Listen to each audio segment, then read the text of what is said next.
This month with West Kids, we're going to be having a block party. Hey, what's better than a party and getting people together?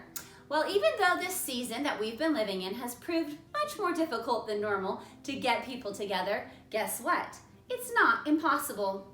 We have hosted some really cool events in our backyard, serving things with masks and distancing, but still getting together with our friends and family. Also, I've gone to birthday parties, have you? Well, it might not be the usual way of doing birthday parties, but we have had some awesome drive-by birthday parties we've been able to be a part of. You know why we keep doing that? You know why it's important that we get together? Because of this life app, Friendship. Friendship is super important. Friendship is using your words and actions to show others you care. Friendships as Christians should stand out as being different and even more loving and even more caring and even more inclusive than friends that don't know Jesus. You know why?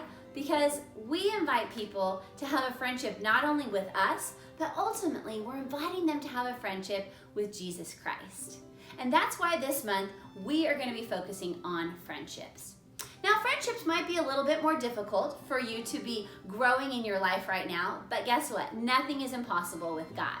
So even though you might be distance learning, and even though you can't get together with your usual sports teams or maybe in your normal ways with our church, we are still going to find creative ways to get together and belong and care for one another, because friendship and community really matters. God created us for it, and He wants us to continue to grow that life virtue in our lives. So this month, week 1, we are going to ask this question: what makes a good friend? We're going to go to the book of Ecclesiastes that Solomon wrote, where he talks about how 2 are better than 1.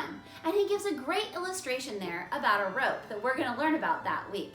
Because it's important that we have others to live life with and to come alongside us, and for us to come alongside them. So that's why we are going to have this be our bottom line: choose your friends carefully. It's important who you surround yourself with. Week 2, we're going to answer the question, how can you show your friends they are important? Now, even more than ever, how can you still do that? Even if you can't get together with them in school every single day, how can you still let them know they are important to you?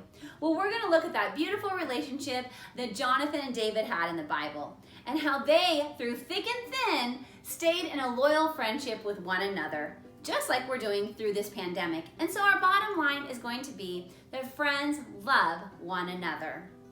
In week 3, we're going to answer the question, when has a friend encouraged you?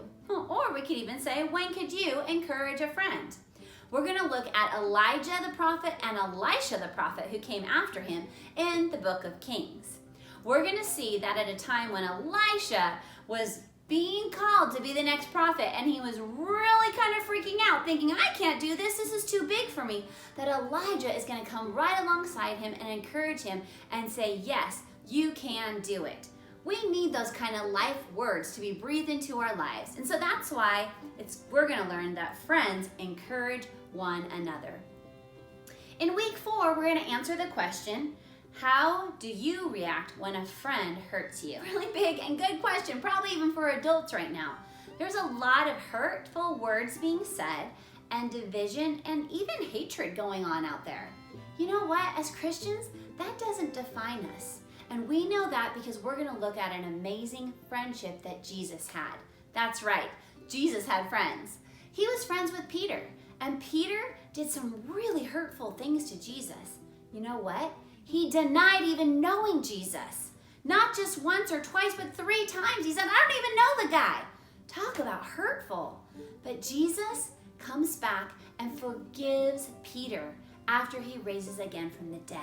And he says, Peter, I believe great things are going to come out of your life, and I forgive you. Now go and forgive those around you. So as Christians, in our friendships, we definitely should have the model of forgiveness to one another.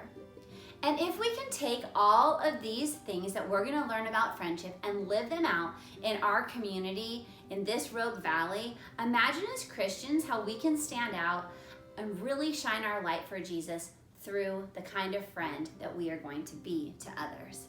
That's why this month I really encourage your family and your parents to come together and to learn this verse so that you can say it to one another and remind each other about this important life virtue of friendship. In Proverbs 17:7 it says, "A friend loves sometimes." No, just kidding. It says a friend loves at all times. They are there when trouble comes. We need friends. We feel like trouble has been coming lately. Don't you think so? For you as kids and also for your parents? This is why we need friends. We need community. And guess what? We need to be the kind of friend that we want to have. That's what Jesus calls us to, because he is our forever friend. Let's go and learn about that this month and live it out.